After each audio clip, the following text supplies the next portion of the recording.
রুশ president Vladimir Putin, চীনের president Xi Jinping এবং ইরানের প্রেসিডেন্ট মাসুদ পেজিশকিয়ানি বসতে যাচ্ছেন গুরুত্বপূর্ণ এক বৈঠকে। তাদের এই বৈঠক ভালো চোখে দেখছে না যুক্তরাষ্ট্র সহ পশ্চিমারা।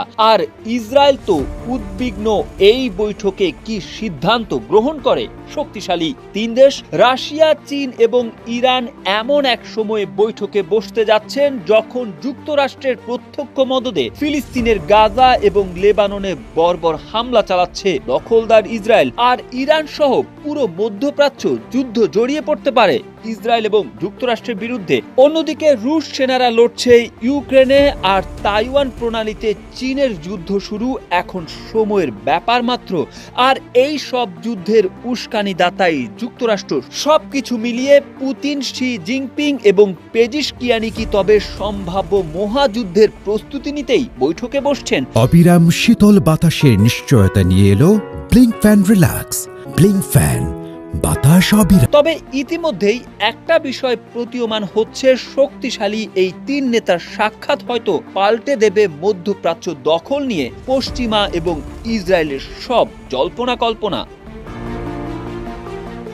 চীনের প্রেসিডেন্ট শি জিনপিং ব্রিক্স সম্মেলনে যোগ দিতে রাশিয়া যাওয়ার আগে নিজ দেশের সামরিক বাহিনীর সদস্যদের সঙ্গে সাক্ষাৎ করেছেন এবং দেশের নির্দেশে স্ট্র্যাটেজিক মিসাইল ফোর্সকে দায়িত্ব পালনের সম্পূর্ণ তৈরি থাকতে বলে গেছেন। হঠাৎ করে তার এমন নির্দেশনা চিন্তার ভাঁজ ফেলে দিয়েছে যুক্তরাষ্ট্র, ইসরায়েল সহ পশ্চিমাদের কপালে। তাহলে কি ভেতরে ভেতরে যুদ্ধের প্রস্তুতি নিচ্ছে চীন, রাশিয়া, ইরান? কারণ ব্রিক্সের বৈঠকে অংশ নিতে রাশিয়া আসছেন ইরানের প্রেসিডেন্ট মাসুদ পেজিশকিয়ানিও। মধ্যপ্রাচ্য, ইসরায়েলের আগ্রাসন আর ইরানের প্রতিরোধ যুদ্ধকে ঘিরে এই বিশ্ব নেতাদের বৈঠক এখন পশ্চিমাদের আগ্রহের কেন্দ্রে।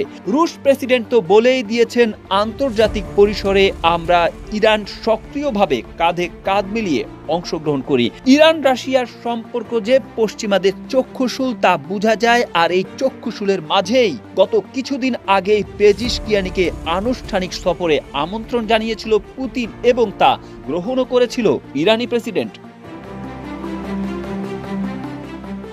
ইরানের বিরুদ্ধে যুক্তরাষ্ট্রের অভিযোগ, ইউক্রেন যুদ্ধে রাশিয়াকে ব্যালিস্টিক ক্ষেপণাস্ত্র দিচ্ছে তারা। তেহরান বরাবরই এই অভিযোগ অস্বীকার করে আসছে। তেহরান ও মস্কোর ঘনিষ্ঠতা উদ্বেগের চোখে দেখছে হোয়াইট হাউস। রাশিয়া, চীন ও ইরান বহু বছর ধরে বিশ্বের যুক্তরাষ্ট্রের নেতৃত্বাধীন পশ্চিমাদের আগ্রাসনের বিরুদ্ধে লড়াই করছে। সিরিয়া, ইরাক ও আফ্রিকার মতো অপেক্ষাকৃত দুর্বল দেশগুলোতে পশ্চিমারা বারবার উপনিবেশ গড়ে তুলতে চাইলেও সেগুলোতে বাধা হয়ে এসেছে রাশিয়া ও চীন। পশ্চিমাদের ফাঁদ থেকে বের করে লড়াই চালিয়ে যেতে অর্থনৈতিক, সামরিক ও প্রযুক্তিগত সহায়তা দিয়ে এই সব দেশের পাশে শক্তি হয়ে থেকেছে চীন, রাশিয়া। সব নিষেধাজ্ঞার বিরুদ্ধে সর্বশক্তি দিয়ে লড়াই করছে ইরানও। অন্য দেশগুলোকে সহায়তার পাশাপাশি পশ্চিমা নিষেধাজ্ঞায় জর্জরিত চীন, রাশিয়া ও ইরান বাণিজ্য, সমরাস্ত্র, প্রতিরক্ষা সব ক্ষেত্রে হয়ে উঠেছে একে অপরের পরিপূরক। চলতি বছর রাশিয়া চীনের ব্রিক্স জোটে যোগ দিতে পারে তুরস্ক। সংযুক্ত আরব আমিরাত, সৌদি আরব আগে থেকেই আছে এই জোটে। নতুন করে যোগ দিতে আবেদন করেছে আরও 32টির বেশি দেশ।